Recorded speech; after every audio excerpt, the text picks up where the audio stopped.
Yes, hello, I am James Rowlands, and today it's the WNR443. It's WWE Extreme Rules 2022, and I am not alone. I have a pleasure to be joined by a woman who's been by my side for the past 2 years for every WWE and AEW pay-per-view, recently celebrating the anniversary. It's a fantastic Jaxie Scarlett. How are you doing?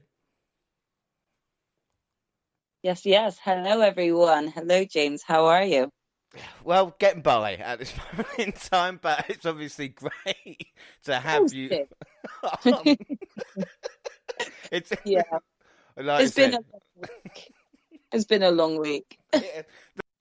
Extreme Rules on Saturday, and but we are ready, willing, and able today. I mean, like we said, it's great to have you on, and we introduce last but by no means least, I will say, and I quote Michael Jackson, or if people got a problem with that, Alien Ant Farm, I think it'll be fine. So the question is, I'm going to ask, I hope I've got this in me. Gina, are you okay? Will you tell us that you're okay? There's a sound at the window. He stuck you. A crescendo. He came to your apartment, left the bloodstains on the carpet, Gina. Then you ran into the bedroom. You were shut down. It was your tomb. Gina, are you okay? Are you okay? Are you okay, Gina? Gina, are you okay? Are you okay? Are you okay, Gina? You've been struck by a smooth criminal. Yes, it is. Genius, Gina. How's it going? Hello, and yes, I am doing okay. Thank you very much. If anybody was hit by a smooth criminal, it's Ricky Starks. Yeah. Well, what he invented. Like we said, if people, it's great to have both of you on, and after the, like I said, the New Japan show, and I tell you something as well, I've got to say thanks for all the responses for the New Japan show, and even the kind of listens, because I do worry sometimes, and I think, kind of, what's the crossover, man? But it seems people really enjoyed our stories, and Gina and Jaxie, I hope you don't get offended, they do think you are crazy bitches, but again... That's to be expected. I mean, we aim to please. Yeah. Yeah. I don't know if I had more emails of people saying they want to go to events with you, or people saying, how the fuck am I so lucky that I can? So, again, for those people listening... Well, if anyone wants to offer to be the cameraman for the next trip out, then you can join us on that trip. Yeah, you can be the cameraman. You can be the Brandon Cutler to the Young Bucks and Kenny Omega. Oh yeah. Let me tell you to shut up, Brandon. Please, let's find a Brandon. I need to tell him to shut up. Like we can't say that. And like Monty would be the Adam Cole, the one that kind of floats and comes in and comes back out. So we definitely are on the hunt for a Brandon Cutler. And I will vet every email that we get. But like I said, thanks everybody for that. And crazily, like I said, today is Extreme Rules 2022. And I don't want to show my age here, but this is the 8th Extreme Rules pay-per-view that I've actually reviewed on the podcast. It's quite weird because the very first episode of the WNR had an Extreme Rules review. So what I was thinking about, just to start us off, seeing as I put you both through kind of torture on the last episode, playing your, first clip. Do you guys want to hear a little bit? And again, if you've ever worried about being bad on this show, wait till you hear this. All right? This is from the... Okay, I'm definitely... Bring it on. Yeah. I'm not going to play all of it because it is awful. It's not a proper intro. This is just us kind of chatting, to get to know each other. This is Dwayne and Dan with me. It's May 4th, 2015, and it is terrible. Good date. Years, but yeah, so you watched it, from 2001? No. Yeah, till about 2004. Yeah. Till when Donna and that moved in there. I watched it like that. But before and that? Before that, yeah, well, fucking, it was years with Albert Warrior. All that was in it. Who else? Jake Snake. Hogan. Bushwhackers, whoever they are. Yeah, Bushwhacker. Yeah, Bushwhackers. Go around licking people's heads. Sergeant Slaughter, all that. That must be 1991 then. And that was it, the fucking Saint Mountie. Oh, the Mountie, yeah. He was That'd called be that. like Tatanka, Superfly, Typhoon and Thunder. Macho Man. Typhoon Yeah. and Earthquake. whatever, Repo Man, Yeah. Crush, Doink, I think they were either just slightly after or around that. IRS. Because they switched from like in 91 and 92 when you were watching, they had like the big muscly men like Bulldog and Warrior. Yeah. But Bulldog. because then the steroid trial happened and that, they kind of cut their roster and got like. So where I'm watching Raw 93 now, you got like Mr. Perfect, Shawn Michaels, Marty Jannetty, Doink, Macho. Ric Flair was wrestling then as well. Yeah. And Flair's, Woo! At least you know them, you know. Yeah, Unfortunately, you don't know anybody on this. No, I don't Did you know know them. anybody on No. Extreme Rules? Any of the wrestlers? No, No, definitely. WrestleMania, you knew Sting, Triple H. Yeah, I knew them, but they're not like There was a few. wrestling this one. I don't Yeah. know. I don't think I know any of them. You Yeah, know Randy Orton. And fucking I know Randy John Orton. Cena. John Cena, yeah. Kane. Everyone knows They've John got a while. Cena, Yeah, right? Kane. You think of wrestling, it's automatically John Cena now. Yeah, he's the face Because it used that to runs be the like place. I know The Rock, Brian. obviously, because he's got my name. Dwayne. Dwayne. I thought you said The Rock. Dwayne, my name is Dwayne The Rock. It's That's my Dwayne. surname. Oh yeah, Dwayne Johnson. I'm going to leave it there because I hate the sound of my voice and that annoying laugh. I'm glad after 440 episodes that's gone. But, I mean, Jaxie, it sounded shit. I mean, you definitely sound like a noob, you know? It's kind of nice to kind of hear you interacting with Dana and, did you say Dwayne? Dwayne, Because obviously I never got a chance to work with either of them, but you can tell there's a major difference with the way that you sort of present things now. But again, this was like you from very early on into you podcasting. So it's nice to be able to see the progression. That's a lovely thing to say. I know, I do appreciate it. I'm trying to look on the good side of things. I'm choosing positivity. James James. sounds like a basic bitch. Fucking what? You sound like a basic bitch, but this is me getting revenge for playing mine last week. Shots fired here. But, well, I was about to say, I was going to pay you a compliment. It's nice to hear noob James. It's nice to hear noob James. I would say, well, I would say who's best, from the best we've had to the worst. I would have put you above Dwayne and Dan. Maybe not now, I don't. Nah, I would still vote Dwayne and Tan better than me at this point in time. no, take it. No. Coming out of yourself. You're coming out of yourself for sure. Yeah, you're better than Jared. Who's Jared?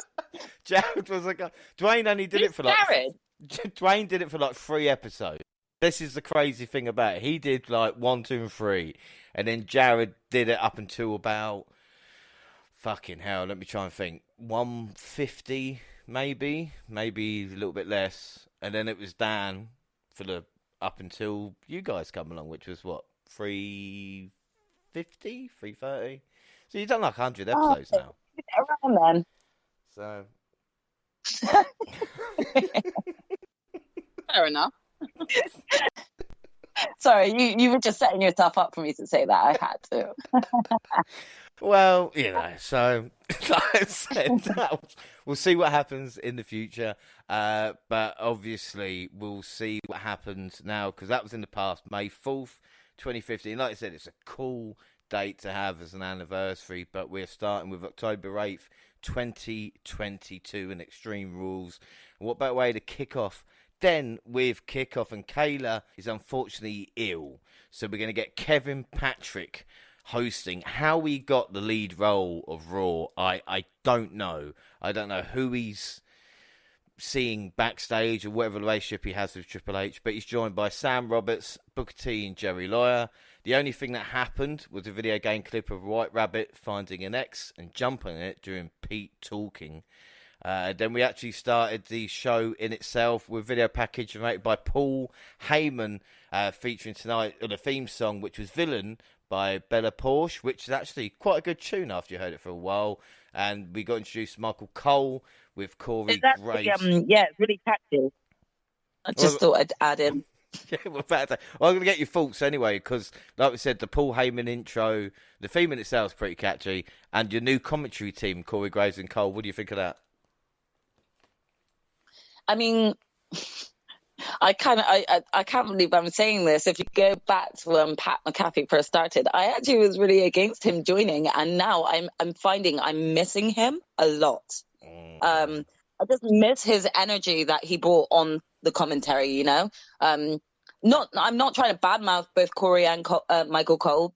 They are veterans of this. They've been doing it a lot longer than Pat McAfee, but he surprisingly really kind of turned me into sort of like a fan of his through his energy that he brings to the commentary. It ends up making the matches more exciting listening to how he gets excited. So he definitely was missed.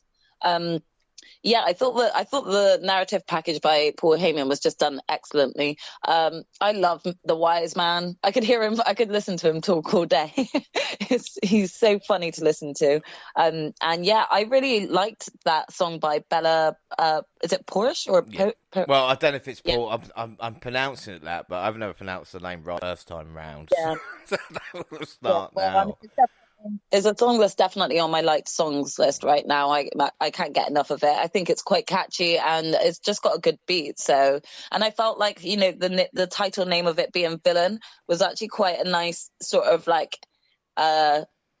song to really parody with Extreme Rules going to the extreme, you know. So yeah, it was just really nice to hear like something that's quite fresh and from an artist that's not very well known over here in the UK, I would say, because I certainly had not heard of this artist before, but I will be checking her stuff out. Yeah, about that. And I found what was interesting as well, I don't know what you think about this, Gina, is that I didn't know Triple H was such a big Paul Heyman fan.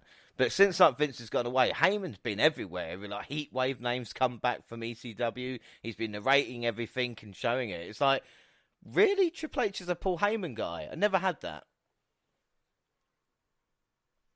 I mean, I never really cottoned on. I just figured that Paul Heyman was on the show when it suited his schedule, you know, because I assumed he has other endeavors going on in life. So, I didn't really think of that until you've just mentioned it, if I'm truly honest, but it is nice to have the wise man back. He does bring a lot of entertainment. I didn't really realize that I'd be able to like him aside from being linked to Brock Lesnar.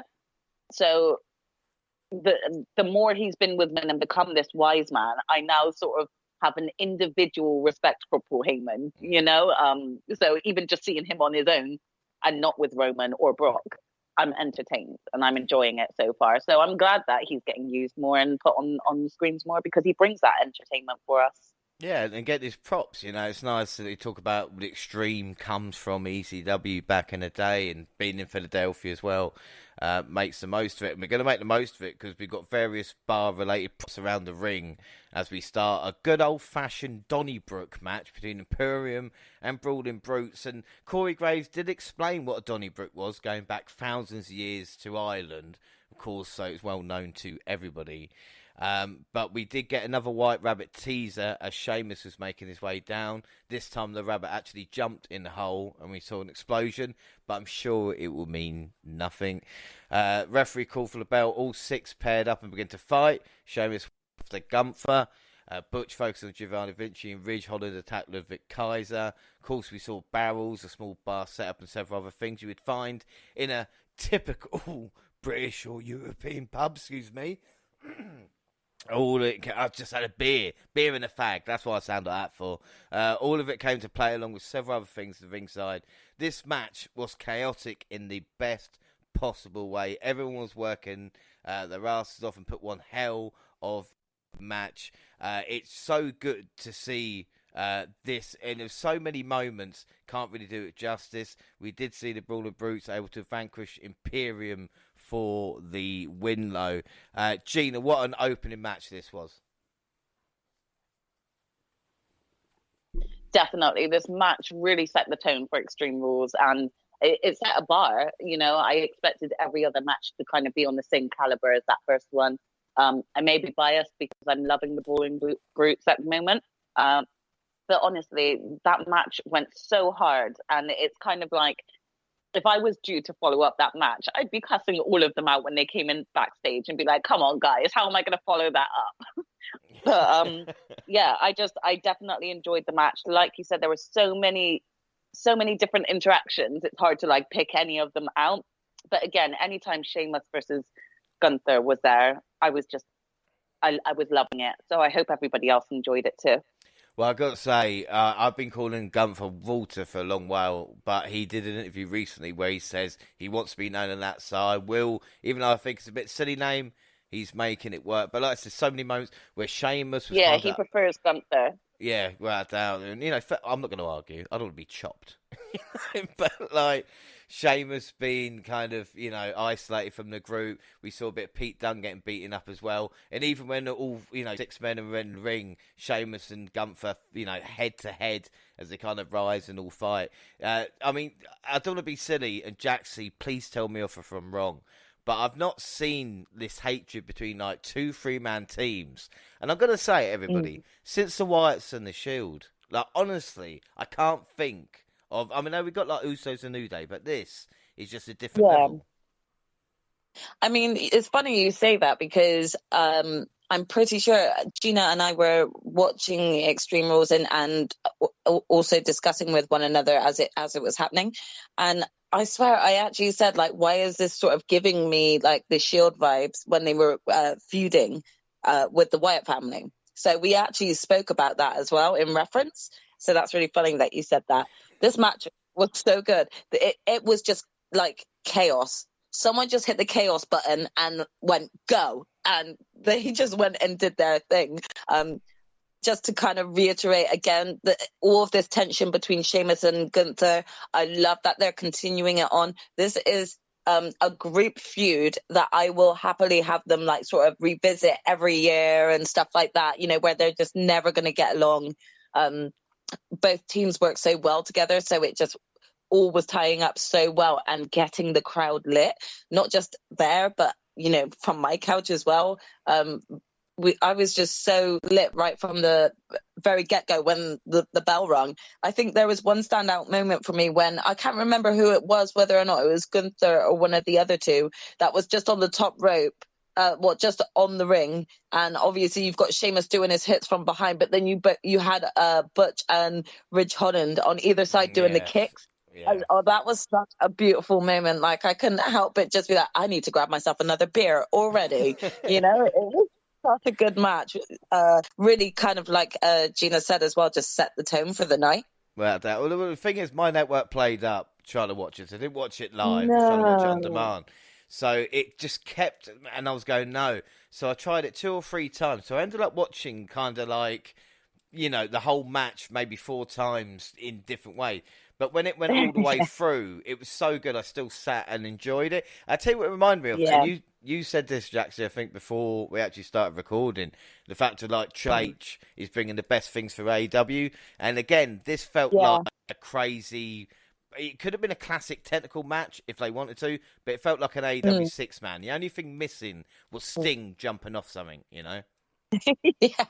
Yeah, either that or outside interference getting involved for no reason whatsoever. But like I said, I thought it was really, really interesting. Gina, what would you score that out of 5? I'm going to give it a 5. Again, call me biased, but it was such a great match and I really enjoyed it, so I'm giving it a full 5. Jaxie, what about you? Same, I'm giving it a 5. It really set the tone and it was just exciting from beginning to end. I'm going to give it 4 3/4 because Sheamus blocked me on Twitter for no reason. Blocked us as a group, the WNR. Sheamus, if you're listening, please, how did I hurt you? Let me know. But like, what happened? I love you. Yeah, what? But as they said, banger after banger after banger. Follow that, anybody. Poll-wise, the Brutes with 61%. And the predictions, well, the prediction leagues are now, this is my probably favourite time of year coming up now with the end of the prediction leagues. We start with a bonus league and Gina Jaxie on 6, Monty on 7, I am on 11. The AW Prediction League, Monty and Gina on 1, Jaxie 2, I'm on 3. And the W pay-per-view, Gina and myself on 4, Jaxie on 5, Monty on 6. So, Gina, you and I need this win tonight. And we start strong, going all brutes. All Top of any of them. How, like, that is just appalling. Okay, watch me pull this out the bag. I'm second behind, like, every single one. I'm definitely going to come out of this on top. Maybe not the bonus one, though. No, what's surprising me, I tell you what about the bonus one. Let me just go into detail. The bonus one is brilliant because even with 2 points for a league win, but all the points get put together anyway. So at the end of the year, with the year-end predictions, there's like 40 points on the line. So even if you are... Oh, shit. So you basically have got such an advantage with that 11 points in the bonus league. Oh, James, you set this up for yourself, you sneaky bastard. If you get your year-end predictions right, then it doesn't. The points you'll get on that will catch up in no time. Yeah, well, watch me do that because there's no way I'm letting you win. Well, that's nice, isn't it? Nice, friendly. I got you saying you're not going to let me win. No, I'm way too competitive for that. You've known me by now for 2 years. Come on. I'm getting called a simple bitch by Gina. This is good times. This is what we want. It was basic bitch, not simple bitch. Sorry. So basically, I'm getting called it again just because I forgot about. It's one notch up. So, first of all, you're a simple bitch, and then you're a basic bitch. So at least you're not the bottom of the chain. Hang on. You're second from the bottom. I might get you to say that. I'll save it and have it as my message tone. Just basic bitch, and then just hello. Who's that? So wait, I'll do a recording on your phone for you next time I see you, and then you can put that as your ringtone. Yeah, excellent. Thank you very much. You're going to end up having that as your contact name.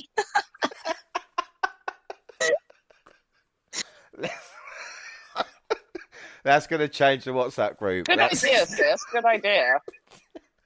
What have we started? We're going to get a T-shirt made. Is that what's going to happen? Of eventually the WNR.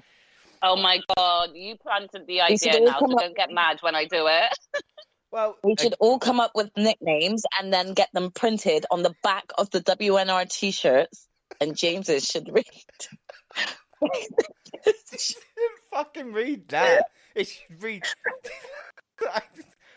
leader, or in brackets, leader. No, just put in brackets the wise man. The wise man. Yes, the wise man. Okay, let's move on. We're digressing majorly. Exactly. We literally, people are listening for the Extreme Rules, and we're talking about us. But it's fine, because it's only The Miz walking backstage, talking to Gritty, of course, the mascot for the NHA Philadelphia Flyers. Gritty's going to give him a T-shirt, and Miz said there's no way he's going to do that, and stomps off. That's going to pay off later, don't worry. We then get a video package for tonight's match for the SmackDown Women's Championship rules. Ronda Rousey versus Liv Morgan. Liv Morgan, 98-day reign. She looked fired up in her match, carrying a bat with her to the ring. Rousey, though, prevented from using the weapon right away, so Morgan was immediately on defence without it. After finally getting around to the bat, the champion began to turn the tide in her favour, using things like the bat, and a fire extinguisher allowed her to even the odds, but Rousey ended up nailing her in the ribs with a bat to completely stall her momentum. And I'd say something, the baseball shots from Ronda were very uncomfortable to watch. I'm not saying I'm the biggest Liv Morgan fan. Brutal. Yeah, they were pretty brutal. I was like, damn, Ronda, you got something to say? So, I don't know what the problem was there, but the table set up with Liv putting Ronda through it, but getting caught in the submission, and Rousey was able to make the champion pass out with Liv smirking, and to win and your new SmackDown Women's Champion, Ronda Rousey. But like we said, Jaxie, it was tough act to follow, but I think a great effort from both. Oh, definitely. I enjoyed the match, but it's I'm trying to say this without it coming across like I'm like an insult to Liv, but I kind of already knew this outcome was going to happen.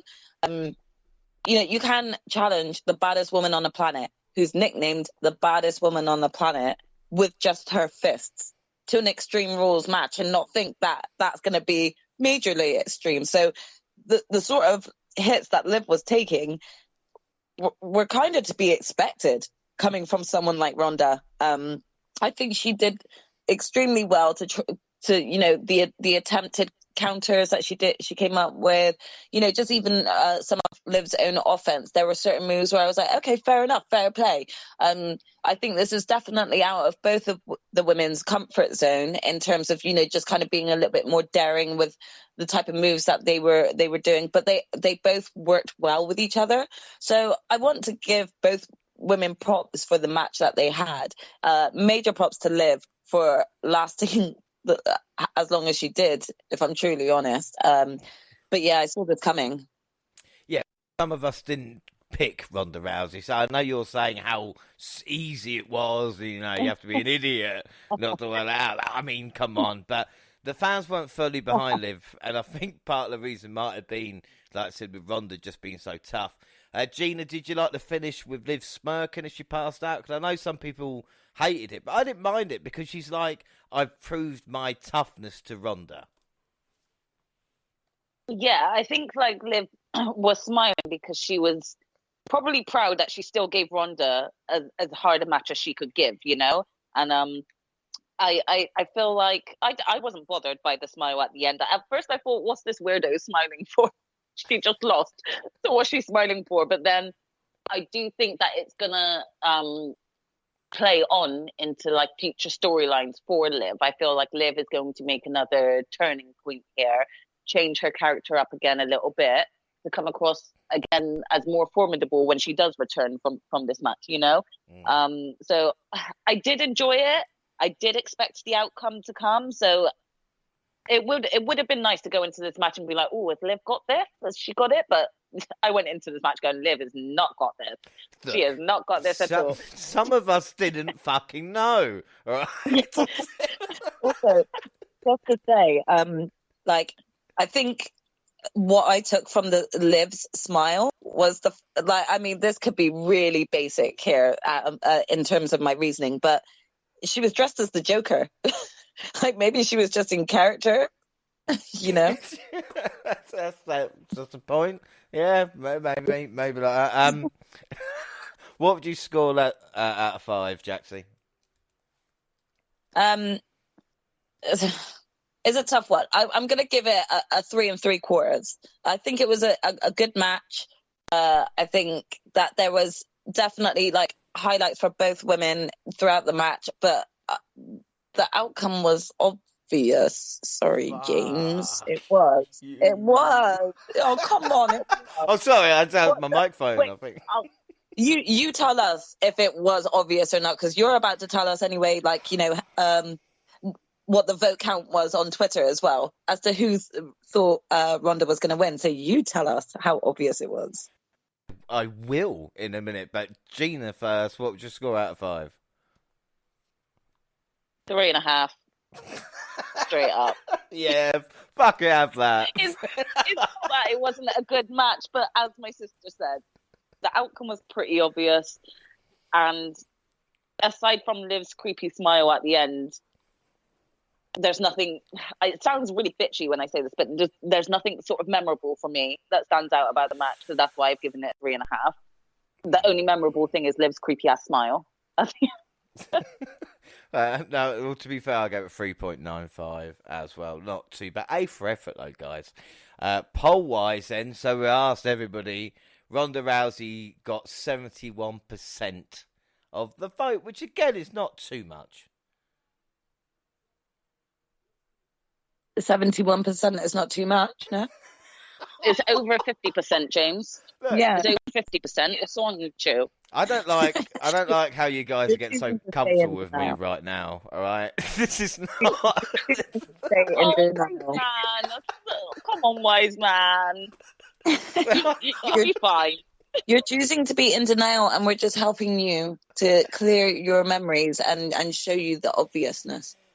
People listening, this is what they're like. All right, this is when I'm just saying it. No, but predictions. We'll say Monty and I. See, not just me. Monty's made the mistake of going with Liv. Don't hear you having a go at him. Gina and Jack. Well, I'm sorry, he's not. Monty did it to make you feel better. Monty did it to make you feel better. Fucking hell. So I don't. Well, if he did, thanks, Monty. I appreciate it. Yes, if you guys couldn't work out, yes, Gina and Jaxie did go Ronda. So they go. The girls are beating the boys 2-1 at this moment in time. And then the strap match up next: Drew McIntyre versus Karrion Kross. Kross did not want to allow the strap to be tied to a wrist. He attacked the Scottish Warrior before the bell, and they fought for several minutes while the referee looked on for the ring, doing nothing. This was quite a fight, but again, it felt like something was keeping it from reaching the level they were hoping for. It was good, but not great. What can be said is both men put forward efforts. Scarlett pepper sprayed McIntyre, which allowed Kross to nail him from behind and get the pin.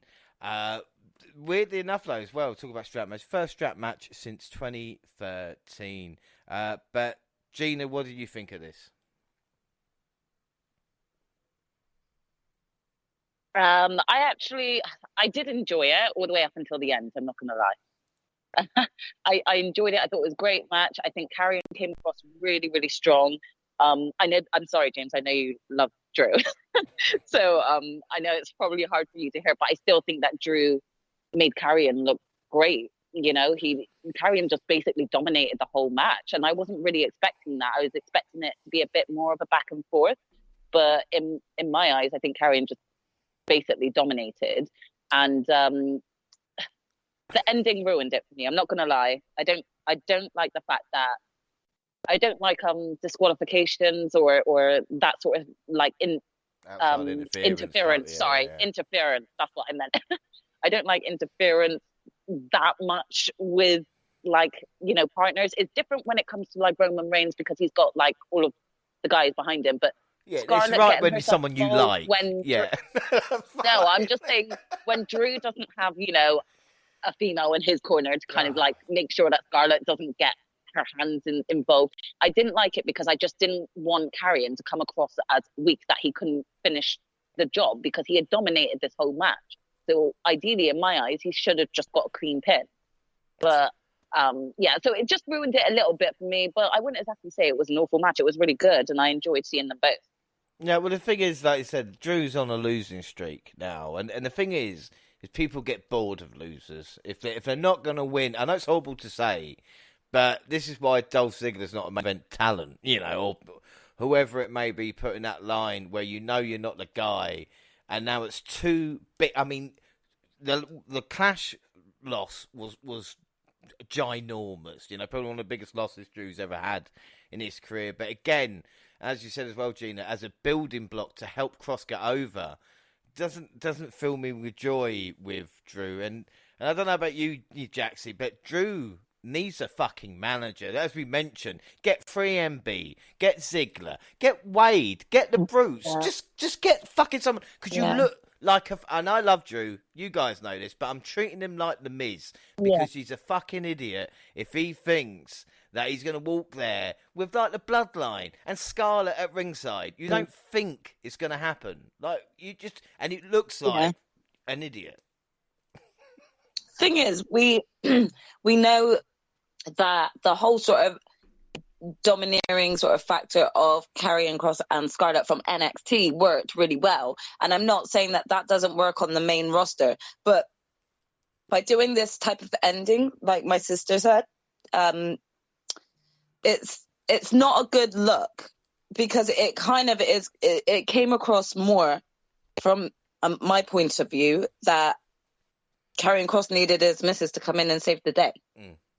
Just to pick up the pin, and that's not the truth.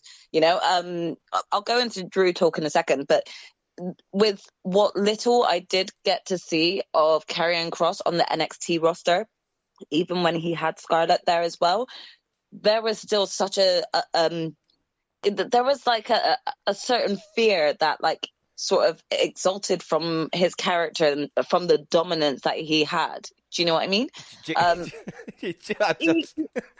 You were reading each other's mind. I literally have as one of my notes, like, cross for me, it's like never a strong worker, but different to NXT to his now. I don't know what it is, but it's just not in a good way. Like, exactly. Yeah. You know? And I think it's like probably the promotions up until this point haven't been, sort of like portrayed in a way for us to really start to think he could be considered like really dangerous and a threat. And he comes out and he has the beginnings of a great match, but then it's kind of just like how Scarlett got involved at the beginning, before the strap came on, and then how she got involved after is like, okay, so Karrion can't do anything by himself. That's how you're portraying him. So that was a little disappointing from my point of view. When we're talking about Drew, they're definitely putting him on some sort of losing streak. As you rightly said, James, like no one likes a loser for too long. Unless you're a novelty loser. Like, for example, Heath Slater. Yeah. Heath. Yeah. Like it kind of became like a sort of funny factor that he was just always losing in the most like ridiculous of ways. Even that other guy, oh gosh, what was his name? I swear he was like always shouting like 10. Well, Ty Dillinger. No, not him, because that's good. No, but the even other one, like, you talk about jobbers, like even Barry Horowitz, like I said in the early 90s, were like a kind of level guy. Like, yeah, that's what you expect from those type of wrestlers, So, like, I mean, if there's got to be a purpose if you're having Drew continuously lose like this, because first of all, he loses by having someone like Solo Sikoa come up and take him out. Next thing he's losing because Scarlett's caused a distraction. It's like, how many times is Drew going to kind of be able to play the whole blame it on everyone else as to why I keep losing? Do you know what I mean? And I don't want him to be portrayed that way, but pretty soon people are going to get fed up and bored. This is the thing. And if it's a stipulation pay-per-view and you can pick any stipulation, don't pick a strap match. Pick a no outside fucking interference match. You know what I mean? Like, I think, it's just a shame because right now Drew was on a major high. Like especially after even though he won the title before during sort of lockdown, he really didn't have like a decent reign because no one could actually be there in person to sort of watch him, and it was all done through the monitors. And then you think to yourself, oh, okay, so after he lost the title, maybe he's just going to dip again. He didn't know. He was still popular, even going back to Clash of the Castle. Like he had so much popularity, so much hype, but it feels like that hype is already starting to die down for him. So by having this type of match resulted in Scarlett interference, it's done nothing to help him even more, Yeah, that's an awful finish can hurt both opponents, and I think it has done here. Yeah. Gina, what would you score that out of 5? I mean, I'll give it a 4 because I still enjoyed the match. I just didn't like the ending. I just felt like it could have been kept between Drew and Karrion, the ending. So I'll give it a 4. I'm still being nice here. It's nice being nice to the scores. It could be nice to me, but it don't matter. Jaxie, what about you? Oh, James, you know I love you. Yeah, I'm not as nice as my sister. This is probably my most disappointing match of the night, unfortunately. So I am gonna give it a 3. Well, I thought you were gonna say I think you're a cunt. No, that was gonna be... If I thought that, James, I wouldn't still be doing this podcast. Yes, that's an excellent point. Thank you very much. That's probably the best compliment I've had in a while. Well,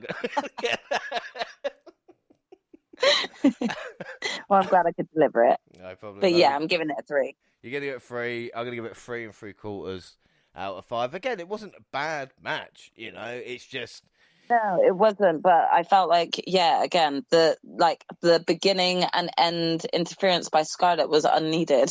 Yeah. So we don't need that. Poll wise, Cross 77%, which is more than Ronda, and it just shows you how strong an option that was. Predictions. Well, again, bit of a surprise. Monty went for Drew. Rest of us went Cross, and I do think it's the first time since Drew's come back, apart from Roman Reigns at WrestleMania, that I have actually gone against him. So let's hope that works out. Otherwise, it would be pointless. But at this moment in time, Gina and Jaxie in the lead with 3. I'm on 2, Monty on 1. And we go to the ladder match for the Raw Women's Championship. Bayley versus Bianca Belair. Gina, were you surprised this was here and not in the main event? Yeah, it was a little bit, just because it still felt like, we were coming off the Ronda Liv match. So I kind of felt that the Bianca match would probably be the main event, or at least the one before the main event or something. So it was a little bit shocking, but I also wasn't mad at it because I was excited to see my girl. Oh, without doubt, like we said, and we knew this was going to be a good one. And Dakota Kai and Io Sky did not stay at ringside, but their presence loomed throughout. It didn't take long for both women to begin utilising the ladders that were placed around the ring, kind of all the typical ways other than climbing. So there's several memorable spots that saw both competitors take a lot of pain. But predictably, Sky and Kai interfered and tried to stop Belair from reaching the belt. But the EST of WWE hit both women with a KOD at the same time. In might be an awkward setup, but an impressive display. The payoff was worth it. The match got better as it went, so the crowd was on its by the time Bianca hit a KOD on Bayley, which looked like she busted her mouth on a ladder. Belair then climbed the ladder and took down the belt to claim a surprise victory, I think would be fair to say. But incredible match. Jaxie, what were your thoughts on this? I really enjoyed this match. Again, just to reiterate what I said from last week in the predictions, this is a point I'm happy to lose because I was really hoping that Bianca would retain. This match, like both women just really went all out with the sort of ladder match theme. There were some really, really great spots, especially some spots on the outside as well to do with the ladder. The women just... They know how to get very creative, even with the ladder. So it was just very refreshing to see. Shout out and kudos to Bianca for that double KOD. That was really impressive. And just such a sort of like adrenaline-filled moment. You just heard everyone in the crowd just sort of all screaming and shouting and watching her just lift these two girls and KOD them. This whole match... I was very surprised to see Bianca win, but in a good way, and I'm really, really glad to have lost the point. Well, this is the thing, and watching this match as well, and this is different to the kind of Liv Morgan Ronda Rousey. And yes, I know they had to follow the Bruce match, but Bayley and Belair adding to their legacy here, because if you look at this match when the crowd was at the start, and like you said, there's something about Bianca. And Bayley, obviously, but Bianca Belair has got this ability to get the crowd to emotionally invest in her, and it pays off. And we've seen time after time. This women's title reign has been one of the best, and the journey to it as well, has been one of the best in I can't think of how long, And as you said as well, the ladder looks so fucking unforgiving. It's like you can't fake that. Exactly. You really can't fake the type of moves that they perform with those ladders in that match. It was just very impressive from both women's point of view with how much creativity they did with the ladders, they really didn't sort of hold back or anything like that. And I'm proud of both women with how much effort they put into it, but I'm extremely pleased with the outcome. I was not ready to kind of not see Bianca as the champion right now. Yeah, Belair either injured her arm or sold the shit out of it. Did really, really well. Bayley paid tribute to Sarah Lee, which was really nice. But the one thing I was thinking, Gina, during this as well, was, see, Drew, Belair can handle the whole stable, so why can't you?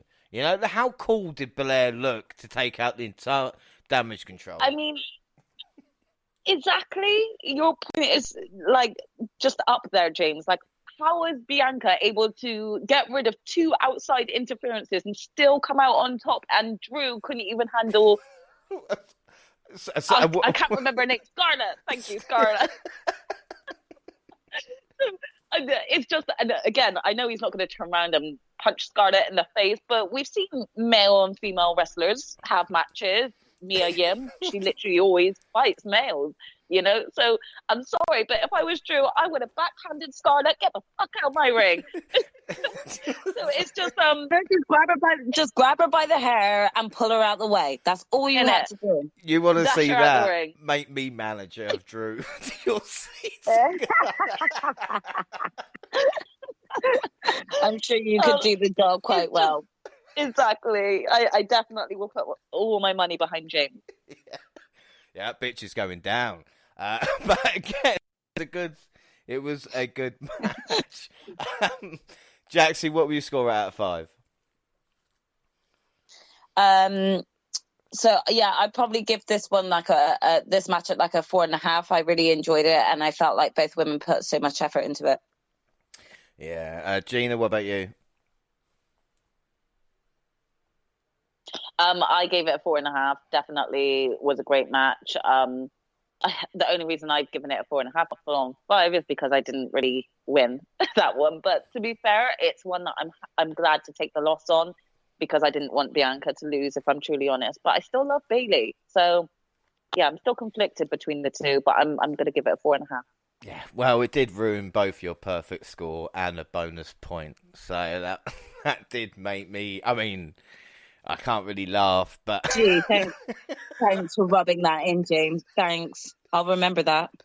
Yeah, but like I said, you both were on fire during this show, and it's kind of when you look back, hang on a minute, no, we all went. True.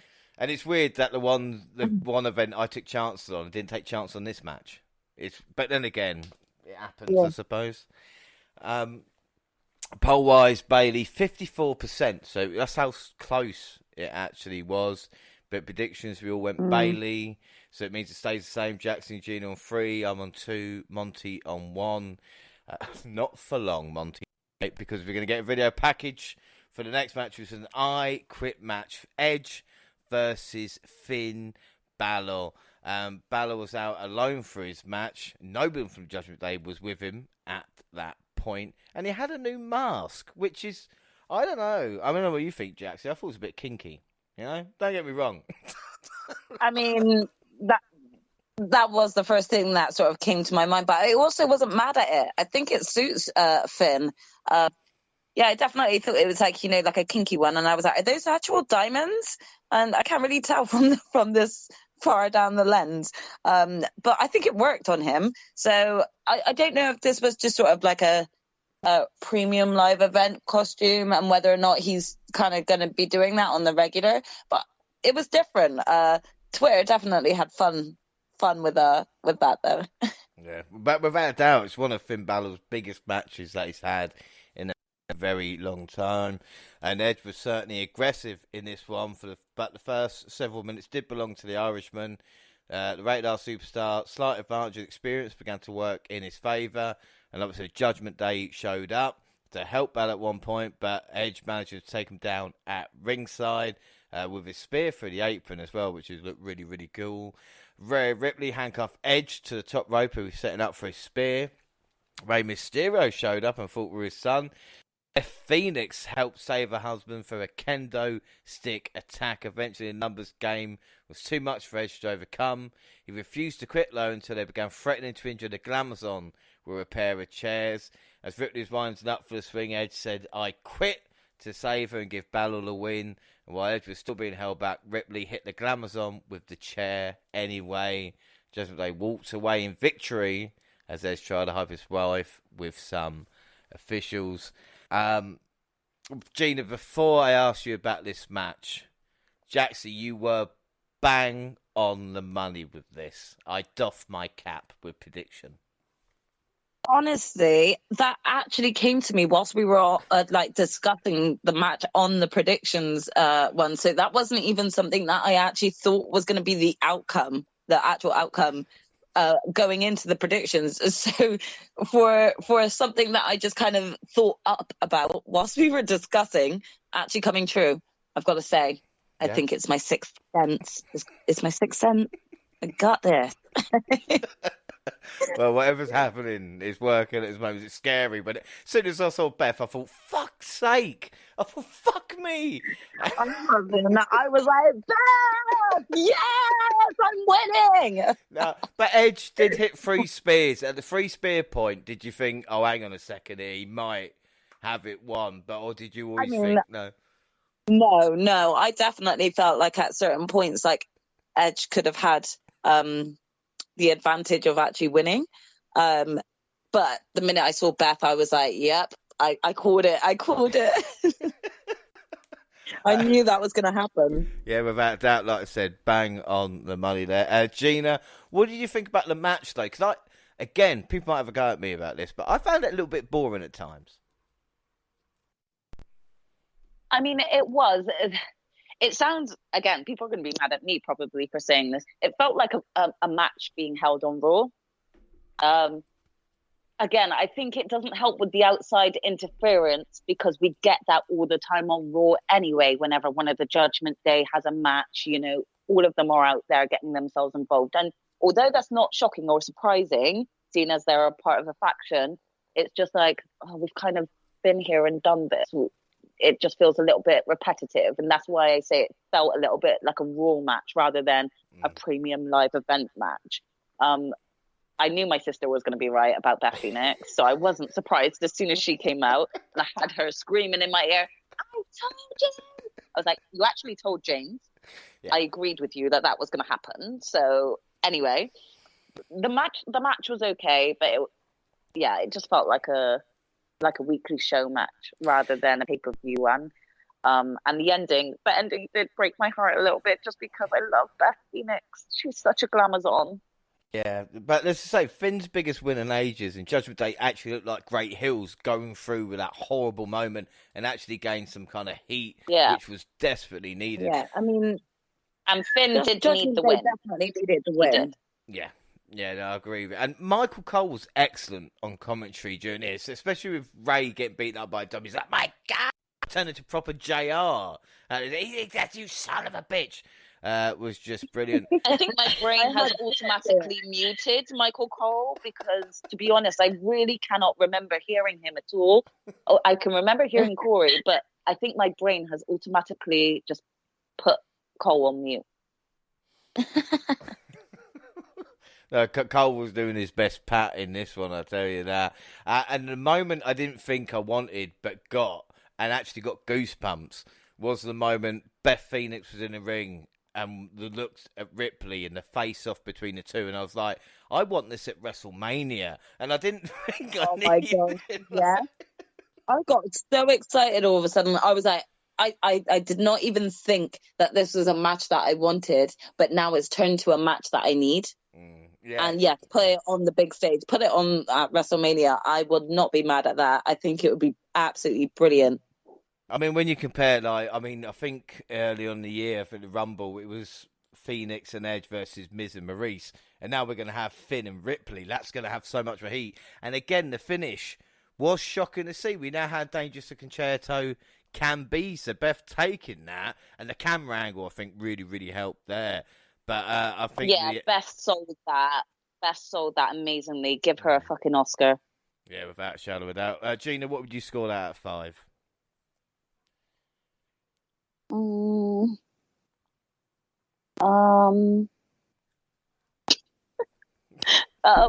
gonna go 3.5. That's right. Like I said, it just felt like a Raw match. I did enjoy it, especially more towards the end because I'm itching for that, mixed tag match with Beth and Edge against Rhea and probably Finn. But either way, I'm just still going to give it a 3.5 because it felt like a Raw match rather than a premium live event one. Yeah, and Jaxie, what about you? I gave it a 3 3/4, predominantly because I was right and I called it with Beth coming out. So I was just kind of reeling from that. But also, even though it wasn't like the most exciting of matches, I am still intrigued to see the fallout from this match. So, well, yeah. I think that's the thing. I've given it a 4, and I think the ways, like I said, the match is like half hour. Looks like a Triple H main event. It was like, fuck me. But again, you look at the result leading out as Ray's more quick. I actually want to see Dom versus Ray now, and because of how good Dom's works as heel. And like we talk about with We Ripley. definitely need that soon. Yeah, exactly. And Ripley and Balor. Now Balor getting a big win and Edge return, all that stuff. So it's like I said, it's actually made me more excited for what's to come. And of course, we'll talk about Raw as well just before we go. So that's a 4 for me there. But good stuff. And the finish, again, perfect, even if you did call it. Balor got 52% of the votes. Again, close. Predictions? Well, we all went Balor. Well, apart from this dickhead here, because obviously, why? So it means that Monty joins me on 2, and Gina and Jaxie move to 4. And the Miz is backstage with Gritty again, and Gritty hands him the T-shirt. This time, Miz snaps and beats the ever-loving shit out of Gritty, knocking him to the floor. He says this is not a joke, and Dexter Lumis suddenly appears behind the Miz and does what he does best, and put the Miz to sleep. Gritty gets up and kicks Miz in the stomach and then walks off with Lumis. Again, it's Gina. It's not Dexter Lumis. It's a character that's worked, I think, and it's got reaction, even if he hasn't actually ring debut yet. I mean, yeah, the crowd are behind this, but when is it going to start becoming a bit boring? We've seen him catch up to the Miz a few times now and knock him out, and then he walks off. So it's kind of like, okay, well, you're not going to murder him because you keep walking off and leaving him alive to wake up the next day. So what is your point on it? It's not coming across like it did in NXT when he was doing it with Roderick Strong, and it was seriously messing with his mental health. Like he had to go and see a therapist because he was just seeing Dexter Lumis everywhere. And I don't want them to repeat that storyline because we've already had that in NXT. But I also don't really understand where they're going to go with Dexter following from this.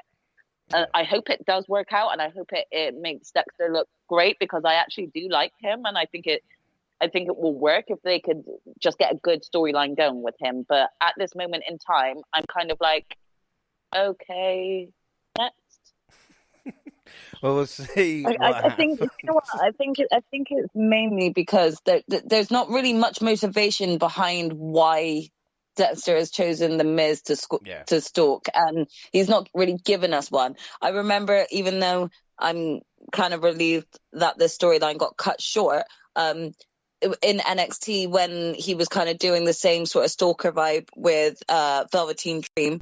That was funny because he had left them sort of like a hand-drawn picture, almost like looking like a 5-year-old did it, of like Dexter Lumis's idea of them being a tag team and stuff. So there was like content and there was a reason.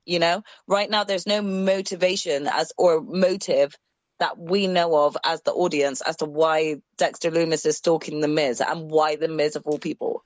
Unless, and again, I've just had a thought now, like, he might say, oh, Maurice was rude to Indy Hartwell, so he's getting the Miz. But then again, they could have done that in NXT. I know it's long-term storytelling, but again... Yeah, if that was going to be the outcome, I would have just said, like, I mean, well, tell us that then. How are any of us as the audience going to know that at some point Maurice may have been nasty to Indy Hartwell? Like, you have to give us a bit incentive. Like you could have even just like had like the Miz for a number of weeks just receiving anonymous like letters, like the type where it's like a hostage letter where they cut out bits of magazine. He could have been receiving like letters like that, for weeks and being like, who the hell is this and what do they want, blah blah blah. Then all of a sudden Dexter Lumis comes into it. There would be your motivation straight away and being like, okay, well, he's got issues with him. He's been sending him messages. Do you see what I mean? Like, make it make sense. I know right what now, you did. Do you know what I mean? Or, like you said, especially like, I know what you did. It's going to catch up with you at some point. Yeah. That kind of... Exactly. You could have literally just, did a "I know what you did last summer" sort of thing. Like, you literally could have done that with introducing Dexter Lumis into the main roster sort of way. They started it off quite strong with, just having this random person in a hoodie jumping over the barricade, and then everyone realizing it's Dexter Lumis. Like, that would have been so much more impactful if The Miz had been receiving, like, all of these letters beforehand, So, like, I'm not saying that this isn't going to turn into something good, but I think that the main reason why there's not much or major hype behind it is because we don't get why Dexter Lumis has chosen The Miz of all people to stalk. Yeah. So we're not investing in it because we're like, well, none of us care that much about it. This is the thing with Dexter, and Miz. We don't know what the issue is. But in the main event between Matt Riddle and Seth Rollins, oh boy, do we know that these two don't like each other and the reasons why. You talk about a personal fight in the Fight Pit with Daniel Cormier, the official main event for the evening. And I was trying to think as well this year, I think every pay-per-view that Roman Reigns hasn't main evented, that only might be two, Seth Rollins has. Because he main evented Hell in a Cell with Cody, and now this one with Matt Riddle. So it shows where Seth Rollins is kind of looked upon on the WWE roster, And also the setup for the cage is interesting. If you've never seen it, the ring ropes are removed and there's an extra level to the structure where the competitors can stand on several feet above the normal ring. Gina, what do you think of the Fight Pit?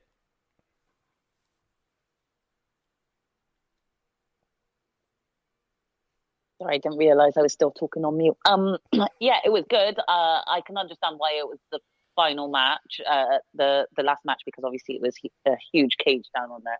It was a good match. It definitely picked it back up after feeling a bit drowned out from the Drew match and things. So I really enjoyed it, and I definitely think that they both looked really great. Like, it did wonders for both Seth and Matt. So I was really pleased with it. What about the structure in itself? I mean, it was just a cage, wasn't it, really? Or did you think, oh, I don't the mind the structure was just a cage, but I liked the fact that it had that platform on the top, because obviously it gave us a bit of a variety rather than the same old stuff that we get in cage matches. So I think it made it a lot more different. But yeah, I don't know. Like, I don't know what I was expecting for the outcome. I think I was expecting some outside interference. So when it didn't happen, I was like, oh. Well, this is and another thing that surprised me as well. We'll get into the match is Rollins with his like I said, he's been on point with his entrance and tires, and coming out in RVD cosplay is just one of those things. I thought that's excellent. Like, fair play, Seth. Again, never would have connected the two, but of course, if Seth is watching wrestling as a young kid, who was the guy doing moves like him? It's RVD. So I thought that was a pretty nice touch. Yeah, do you know what? I didn't miss that until you've just said. Oh gosh, how did I miss that? Well, like we said, it was the most physical count these two have had, and while the cage lent to that, it was not the entire reason, like we said.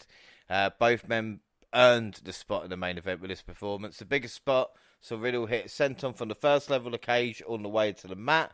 He locked in a submission after struggling to recover from the landing. Rollins eventually gave up to the original Bro. What is arguably the biggest win of Matt Riddle's career. So, Jaxie, what do you think of the match? Okay, so I'm gonna quickly go back to your original question that you asked Gina first, because you never actually asked me about what I thought about the cage. And I'm actually gonna go a little bit nerd gamer on you. So I really loved the cage, right? And specifically because I've recently been playing Assassin's Creed Valhalla, and it's a lot of fun. And if anyone's a fan of Assassin's Creed, they would know that there is a new game coming out called Mirage, and it stars a new character. Well, I say new character for maybe new gamers, named Basim. Now, in Assassin's Creed Valhalla, I just had a major boss fight with the main character that's coming in the new Assassin's Creed game, and no, not even kidding you, the structure that I was in and had to fight him in was legit the same structure as the fight pit. However, because they're assassins, and obviously this is all CGI, the enemy made much more use of the top area. Now, I only just have done that, but so I only am able to cotton onto it since watching this the Seth and Matt match. So watching the Seth and Matt match, I thought they had made actual good use of the top part of the ring, and then going to this sort of fight that's like a CGI fight where you see this guy doing completely ridiculous moves of how he got up there in the first place. It just goes to show, like, you know, not a normal person would have been able to have like done half of the shit that a gamer character is doing. So I'm even more impressed at how much both of them did on the top part of the ring. It was a very good match in terms of the way that they used the ring, not just the mat itself, but they were using the actual apparatus itself. I thought the match itself was like kind of exciting, really. I obviously had voted, but I really didn't know how this was going to end. I thought there could have been interference from Daniel, the referee, but then he was kind of neutral, so that was a little bit of a shock to me, because I thought there might have been a bit of interference from him. But yeah, still a good match. There was no point to him. I mean, Gina, what was the point of Cormier even being there, apart from going, bloody hell, he's put on some weight since he retired? Yeah. Well, yeah. I mean, that shocked me, first of all, because we didn't see that when he was announcing that he was going to be the rep, because he was sat down and it was out of shot. So that was a bit shocking for starters, because I was going off of Jaxie's assumption that he was going to get involved himself, possibly. So yeah, when there was no involvement whatsoever, I was like, okay, well, what was the fucking point then? You know? But with regards to like the rest of it, like I said earlier, I'm quite shocked that there was no outside interference. This was the one match out of all the matches on the card that I expected probably something to happen, and it didn't. So yeah, I am a little bit disappointed that the ref did fuck all. That's what I'm saying. It's the whole point. It just stood there. But I mean, the feud itself has worked, not only because I think Rollins' touches turns to gold this year, but you can tell both men don't like each other. And I'm not comparing this to Brett and Sean, as in fact that those guys didn't like each other and they produced magic in ring, the same as kind of these two. But I just felt there's no finality to it. I thought like a submission win like that was just, yes, you've caught Seth, but if it's an ending to a feud, like, end it, you know, rather than just beat him, that's enough. Because always, you know, I always worry as well, it's like, oh, we won a piece now, let's have the rubber match day one, and then you extended a feud you don't need for a couple of months. But then again, hopefully, like I said, it wasn't a bad match though. Jaxie, what would you score that out of 5? I mean, I still gave it a 4. I thought it was really entertaining, really kind of proved why it was the main event as well. So I think both men worked really hard in that match as well. So there's no really complaint from the wrestling that happened in that match. It was more just kind of a lack of excitement or extreme, if you will. So yeah, I'll still give it a 4 though, because the wrestling was decent. Yeah, like I said, for an Extreme Rules main event, it was in a cage. You know, I don't know how extreme it was, but pretty tame. Yeah, Gina, what would you score out of 5?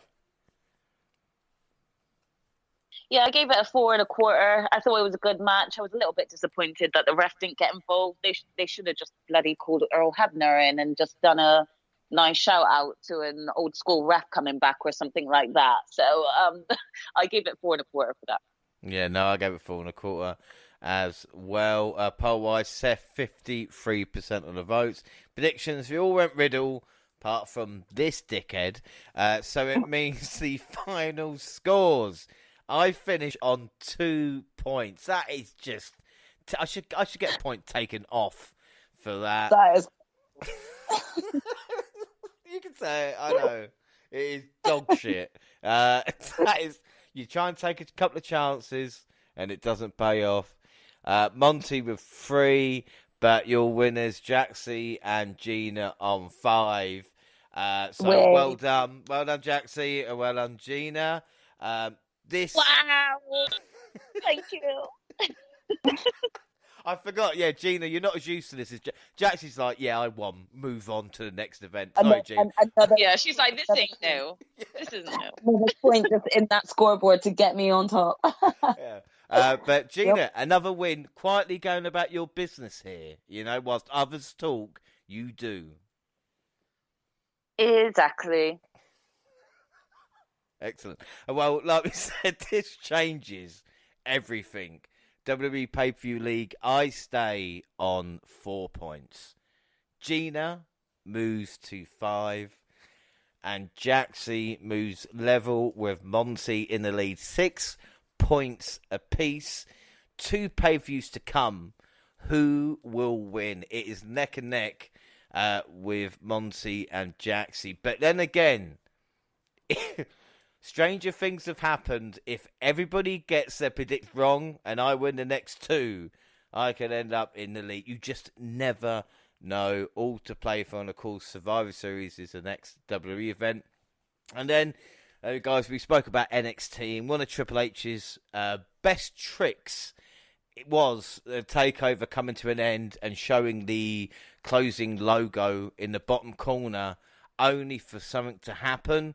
And as we wondered if anything would, Cole acted like he was signing off. The lights suddenly go out. And then he's got the whole world in his hand. Song starts. Now, I've got to admit, at this point, watching it as I was because I didn't want anything ruined for me, as soon as I heard that song, I lost my shit. Right? Then the crowd lights up with fireflies, going even crazier at this point. And then the camera pans the crowd, and the spotlight shines on a life-size version of Husker. And then we see life-size version of Mercy the Buzzard, Abby the Witch, and then we hear got the whole world in his hands as we see Rambling Rabbit, who looked fucked up, I will say. And then Sister Abigail, and then finally the Fiend standing at the barrier. Now, even the most die-hard fan would see the Fiend and go, it's Bray Wyatt. I mean, at this point, I think everybody knew. But at that point where Baron Corbin's music hits instead of Bray Wyatt. But we then see the song slow down. And the camera shows what looks like a rundown version of the Firefly Funhouse. And a bizarre face is shown on a scrambled TV. The mysterious face says something we can't really hear. Then the lights go black. A light shines on a doorway at the stage. As the fans start realising what's happening, the door is kicked open and a bright light shines through, and all of a sudden a figure comes walking out with his lantern, and the crowd erupts. He's wearing some sort of caricature mask, but the fans don't care, chanting holy shit. As the man removes his mask, we finally see Bray Wyatt return. That's how excited I am. I can't say his name right. Bray Wyatt returning to WWE as he looks at the camera and then blows out the lantern as we see Wyatt's new logo, Extreme Rules there, and I nearly had a heart attack. I mean, I was crying as well. First up, Jaxie. This was just, we knew it was going to happen, but by God, it felt good. Yeah, it was just a masterpiece performance entrance, and you could tell that was all Bray Wyatt's idea. I absolutely loved the fact that they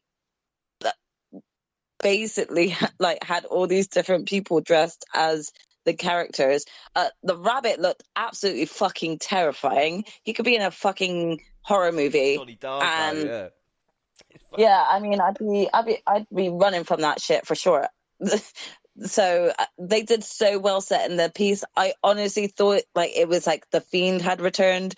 So then having that sort of little bit before then revealing the Firefly Funhouse and Bray coming through the door, it was very cleverly done. And it made me start to wonder who are behind all the masks of the characters. And I wondered whether or not we might see a faction rise out of this, because as we saw coming out of the doorway was Bray Wyatt from the Wyatt family, and the Wyatt family was a family. The Wyatt family was a faction. So I'm definitely, I was excited before, in terms of listening to rumors of his return.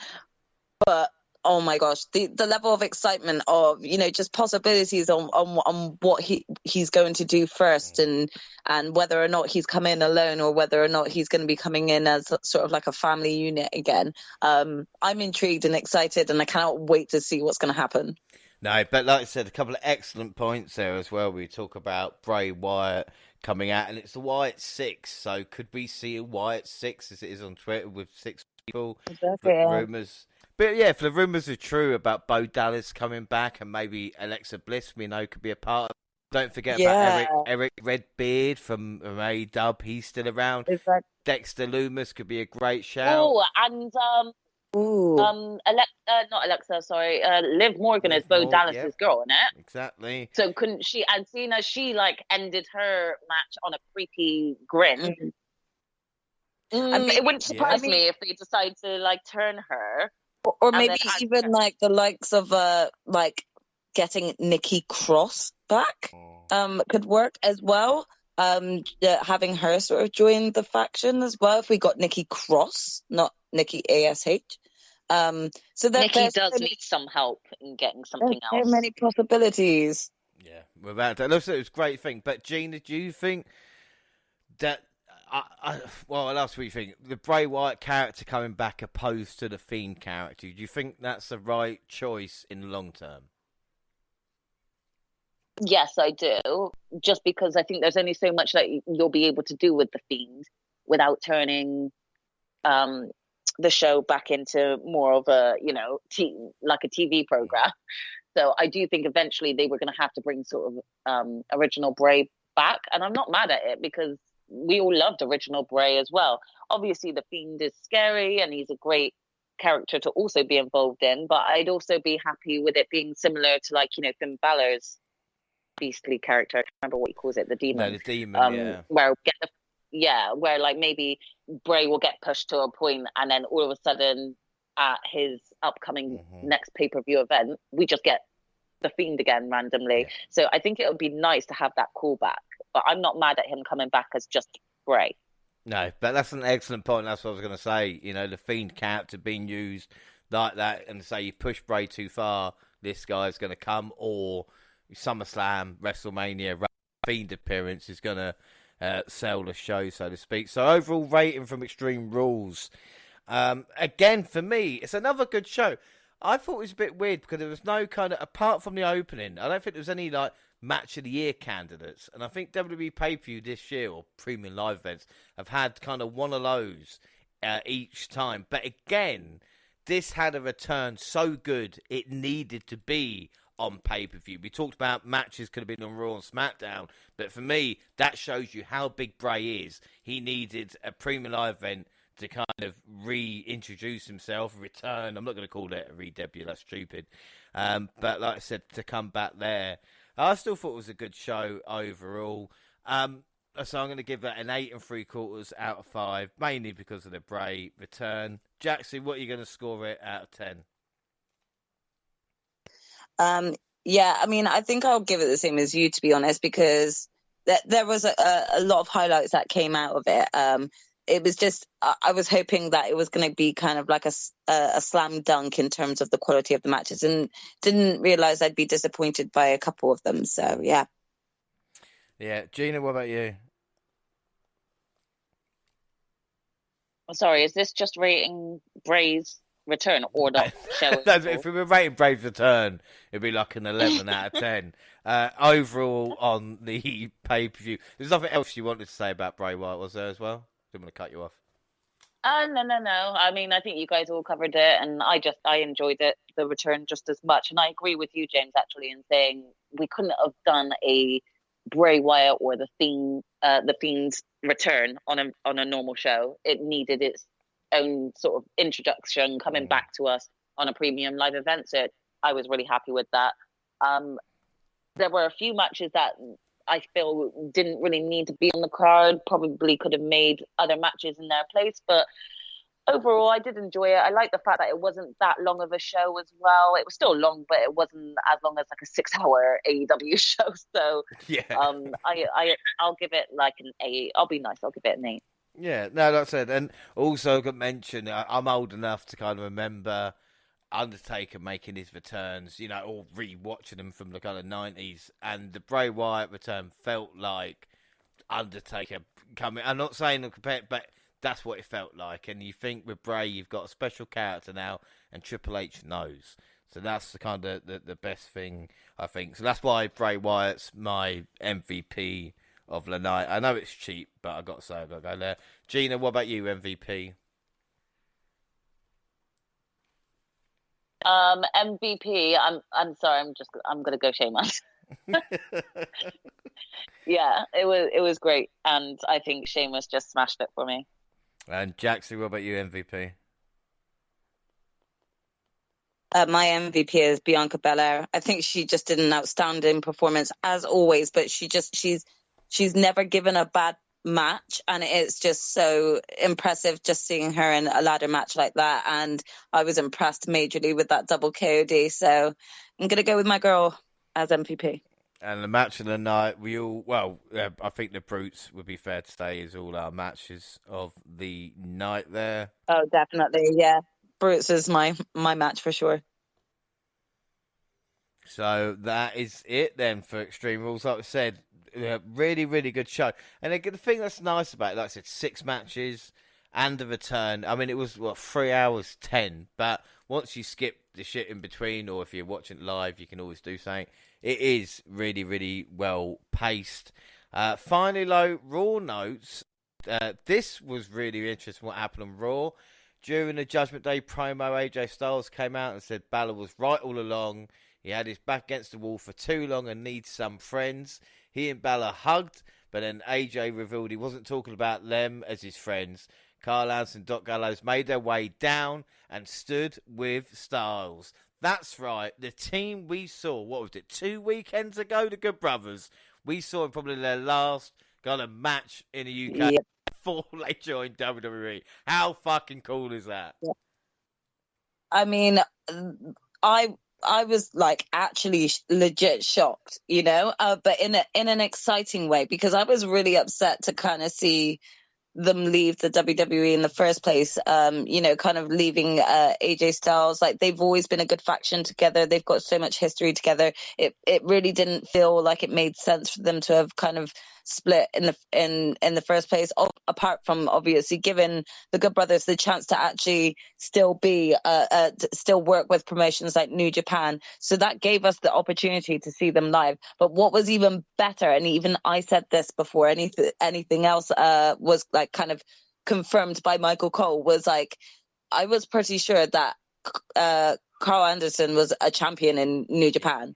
And I was like, so what does this mean if they're back in WWE? Do they have more like an open contract? Like, are WWE offering that now? Because that's exciting in terms of going forward, what this could mean in terms of other wrestlers from other promotions turning up in the future in WWE. So right now, we've got so much excitement to look forward to. It's unreal. Well, first off, a note about their contracts is apparently WWE reached out to them before their Impact contracts expired during the summer, and they have a handshake agreement with New Japan. And if the rumours are true, Carl Anderson is facing Hikuleusu for the Never Openweight Championship, but they are going to work up until Wrestle Kingdom. And like I said, it sets a precedent for something that's never happened before, where talent are actually going to be allowed to work. And will this open? I mean, Gina, can you do with another door open? Talk about New Japan and WWE actually might have the kind of working agreement as well.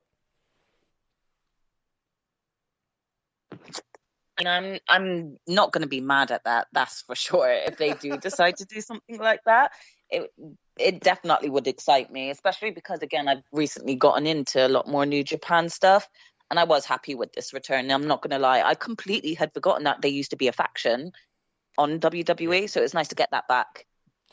And the other thing as well is also, oh, sorry, I was just going to say, imagine the likes of having Zack Sabre Jr. versus Pete Dunne. Oh, no. Like you said, that would just be fucking insane. Just imagine Jay White coming out of fucking Rumble, or Okada at number 29. Like, the reaction. Don't tempt me. If I heard Okada's music just drop at Royal Rumble, I think I would legit lose my shit. I'll send Monty another video of just me losing my shit at Okada.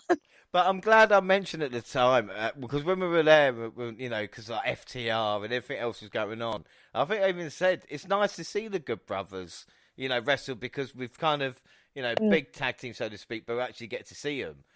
And then they joined the thing. I'm just like, do you know what? We might be lucky. We're going to see how many people from that event end up, you know, can actually then just turn up on WWE. So we can watch them like weekly, you know, just really, really nice surprise. And like I said, great reaction from the Good Brothers as well. And elsewhere, the last thing we're going to talk about was Seth Rollins getting a shot at the US title against Lashley. But as Bobby was giving a promo, he was interrupted by Brock Lesnar. He quickly scooped Lashley up and hit him with the F5. But the Almighty did not stay down. The Beast grabbed him for another F5 and put him in a Kimura lock. And enough damage had been done.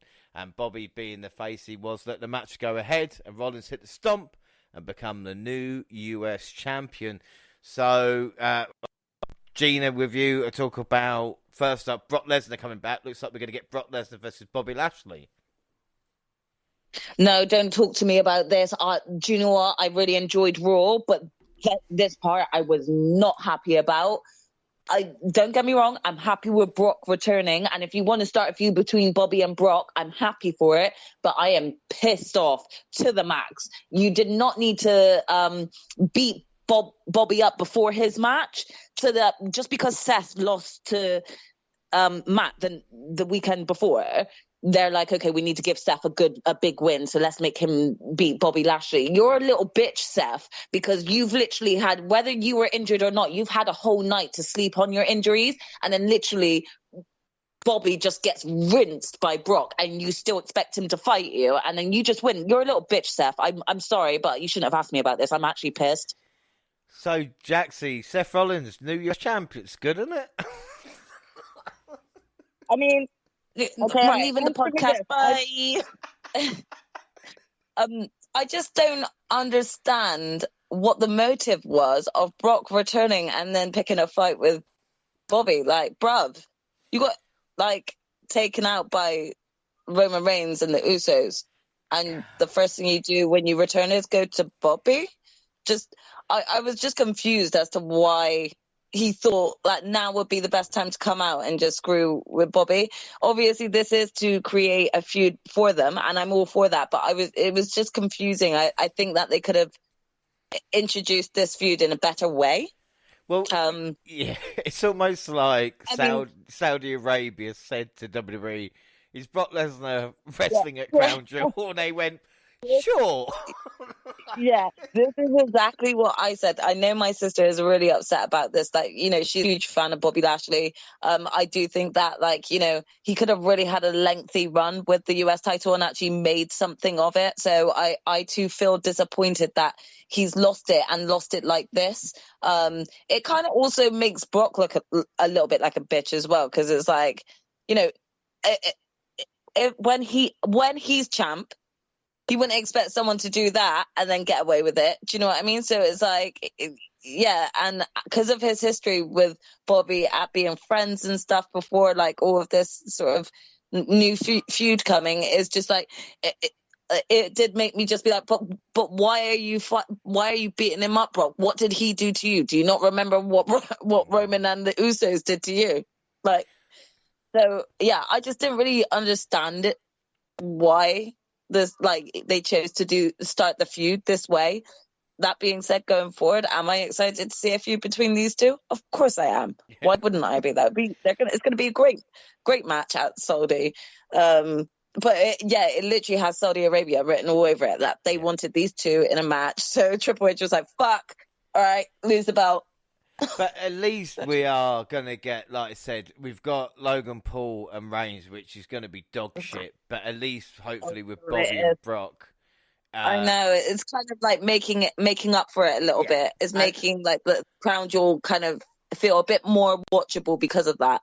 And even if, like I said, I said Survivor Series earlier in Next Prediction, but yeah, Crown Jewel is the next show. But at least we have got Survivor Series. We know War Games coming up, so hopefully that'll be a bloodline in a matchup. And also, like I said on SmackDown, because Raw really fucking pissed me off because it's like Bray Wyatt tonight. And they just showed the clip from Extreme Rules. Don't. Like, that actually upset me more than, like, imagine how angry my sister just was at what previously just happened. And that was me at this segment. Because I was like, you just showed us what we watched, like, less than 20 or more than 24 hours ago. Like, there was nothing new. Yeah, it's really, really annoyed me. But apparently, he's exclusive to SmackDown. So we should at least hear from him, as it goes on. That's actually, I'm calling bullshit on that because a character like Bray Wyatt, like as big as he is, he should be across both. Yeah. Without a doubt, but this is, it's interesting. Then again, they've showed they don't care on Raw because they put Kevin Patrick as lead announcer. So it just shows you, SmackDown to show that they care about. But it'd be interesting to see. Daring move, that's all I'll say about it. We'll be interested to see what happens, but as we go to Crown Jewel, which of course will be our next W show. But that is it for today. Unless anybody else has got anything else to say, Jaxie? Nope. That's it from me at this point. We'll kind of catch up, I think, anyway, previously before we get to Crown Jewel. So there'll probably be a lot more to talk about, but I really can't see at this moment in time what the female matches for Crown Jewel is going to be. So I'll definitely be keeping an eye on Raw and SmackDown to see, what they're thinking for Crown Jewel for the women. And hopefully it will be a decent pay-per-view coming up. I'm just not sold on Roman versus Logan. That is the last I'll say. The other thing that made me happy about this event, and I will say, and I don't know how you feel about this, Gina, but it's like, I thought it wasn't as good as a Clash. Like, they didn't have that one match. The Sheamus moment that we had there, Clash was better. I know they had Bray coming back at Extreme Rules, but it wasn't, like I said. I agree with you that Clash was better. I did enjoy some aspects of Extreme Rules, but like I said, not every match hit the mark. So for me, I would probably rate Clash a bit higher. But regardless, aside from the whole Bobby Lashley thing, I'm fine. Yeah, Bray Wyatt's back, all right? Like I said, and we needed a little pick. We all had it on this show here, so that is it. Don't forget, across all social media, Twitter at the WNR Podcast. I'm at the WNR JR. You can find the entire WNR team on the Twitter banner. Of course, Mind of Monty. Go and follow him. Or Jaxie, where can people find you? You can find me across both Instagram and Twitter at Jaxie Scarlett. And Gina? You can find me on both at Purple Pain.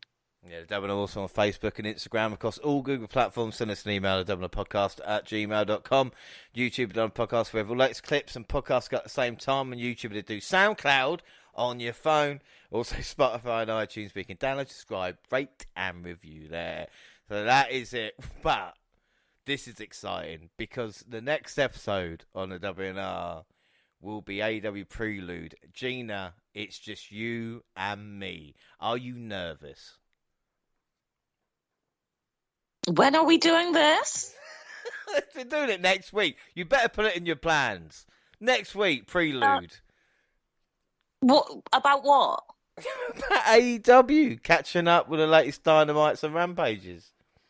Okay, sorry. I thought there was something else specific that we were meant to be doing. I was like, I haven't prepared. No, that's fine. See, guys, the people listening, it'll be fine. Jaxie, do you think it will be a success? I think it will. I have faith in both of you two. You'll do great. Well, anybody listening, do not panic because Jaxie will be back as we got the Halloween special at the end of the month. And again, I'm going to drop another couple of bombshells because we've got Declaration of Power, which of course is Jay White versus Tamatonga for the championship, and Jonah versus we're going to review. But I'm asking both of you as well, on the Halloween show, we're going to do predictions, and we are going to watch and review Halloween Havoc for NXT. So, as long as you both remember. What date is Halloween Havoc? That is the 22nd of October, and we will be reviewing it on a Halloween show, hopefully the 29th. I can hear. Yeah, no, I can't. I won't be able to. Weekend, yeah, it's Comic-Con weekend that weekend, so we won't be available. I'm sorry. We'll move it. We'll have to maybe do it either. Well, let's not ruin the illusion of people listening. But again, the Halloween show on Halloween, there's no doubt about that. And it will be just Gina next time round. But until then, I've been James Rose, and was joined by the fantastic Jaxie Scarlett. Jaxie, again, bang on the money tonight. I know, definitely. Let's hope I can keep this winning streak up. Let's hope not. We don't. But then again, we'll see what happens. And the genius, which is Gina, again, another point in the bag. Yeah, super happy with that. I wasn't expecting it, but I'd say my sister was more of the genius with this one because she's the one who pulled the Beth Phoenix I Quit match. But aside from that, I'll still take all of the intelligence. Yeah, well, I don't want to create an argument, but you both got the same points. So, you know, it's the same at the end of the day. You could argue either way, but yeah, that is it. We all know that I only got 2, which is probably my worst result in the 8 Extreme Rules that we have reviewed here. But thanks for listening to every one of them, and bye.